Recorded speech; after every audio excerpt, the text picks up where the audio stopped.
This story was sent to me on Twitter, and when I started to read just a little bit of the article, I immediately thought of Destiny Harrison. And as I get into the story, you're going to figure out why I said that. So this woman's name is Monique Baugh. I hope I'm pronouncing her name correctly. I'm probably messing it up, but forgive me if I am. And she was a real estate agent, and she was abducted during a showing of a home, and then she was later found dead. So it's a lot of moving parts to this right here, but when I was reading something right here, I said I wouldn't be surprised if she was set up. But let me go ahead and get into it. A 41-year-old man was in custody Monday after he allegedly abducted and killed a real estate agent after luring her to a home she was showing on New Year's Eve. Cedric L. Berry was charged with second-degree murder and kidnapping in connection with the shooting death of Monique Baugh, aged 28, an agent at Chris Lindahl Real Estate in Minneapolis. According to police, Baugh was abducted at the home and driven in a rental truck to an alley where she was shot in the head. Now, here's the thing. Again, whenever I tell people that someone was shot in certain locations like the head, it was personal. Destiny Harrison shot in the head. That video I just did about that man who was having an argument with his daughter and he killed her, he shot her in the head. This young lady right here, shot in the head after being kidnapped and shot in the head. Hell, we could take it back to this past a couple months ago when I did that video about that female basketball player who shot that man in the groin. That was personal. So head shots and groin shots and stuff like that, anything that's not in the torso, in the chest, or in the back or anything like that can be seen as personal shots. So when I hear that this woman was shot in the head, it was personal. Chris Lindahl set up a GoFundMe campaign to raise money for Baugh's two daughters, ages 1 and 3. The world lost someone amazing when Monique passed away on December 31st. Monique was a beautiful person who was kind and compassionate, members of the real estate firm wrote on the GoFundMe page. The Minneapolis Star-Tribune described Monique's attacker as a man with a long and violent gang history. Police believe Barry may have been a rival drug dealer to Monique's boyfriend. Now here's where it gets even more interesting. They said they believe that the person who abducted and killed her had connection to her boyfriend who was involved with drugs. So what I'm thinking is drug deal gone bad.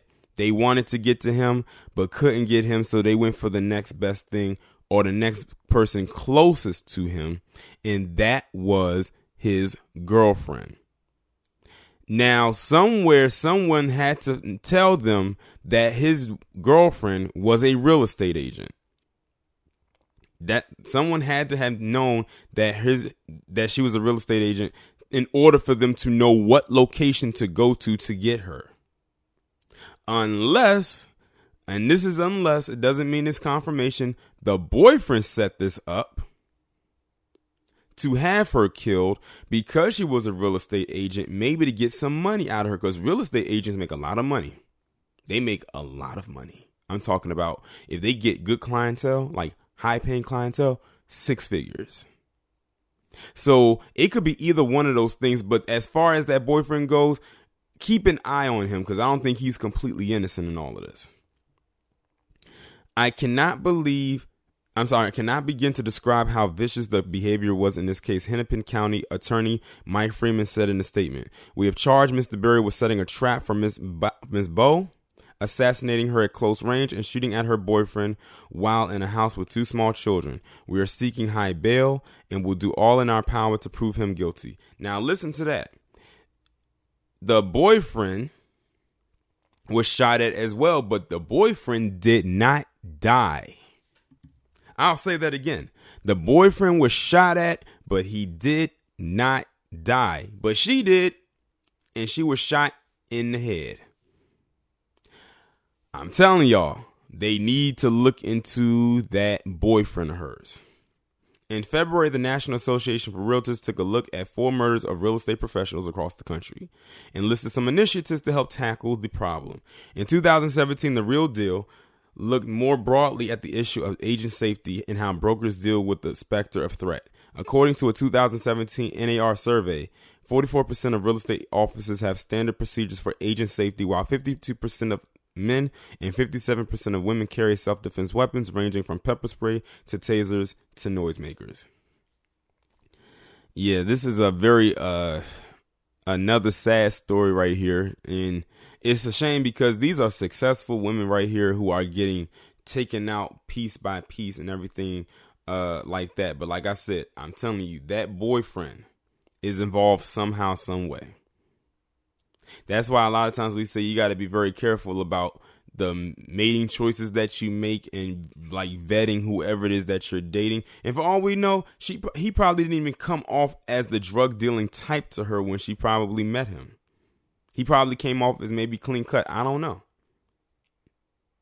He probably didn't look like what people say Pookie and Ray Ray. Because a lot of people wear many disguises. And they're one way in front of you and then they're another completely way behind your back. But like I said, one or two things happen. Either someone told her where she was going to be at, which I truly believe, or the boyfriend set this up to probably get some money out of her. Either way, my spidey senses are tingling, and I believe that the boyfriend has something to do with it. For sure. So they need to look into him as well. And see, they probably had him be shot too, but not killed, just to soften the blow to make it seem like he had nothing to do with it. This plays out just like it does on TV or in the movies. But I do offer my condolences to this woman and her family, and of course to her 2 daughters who are now going to have to grow up without their mother, and at such young ages, 1 and 3. So it's unfortunate all the way around. But y'all let me know what y'all think about this down in the comments. Like, share, subscribe. Make sure to follow me on Twitter and have your notifications turned on. And I will talk to you in the next one.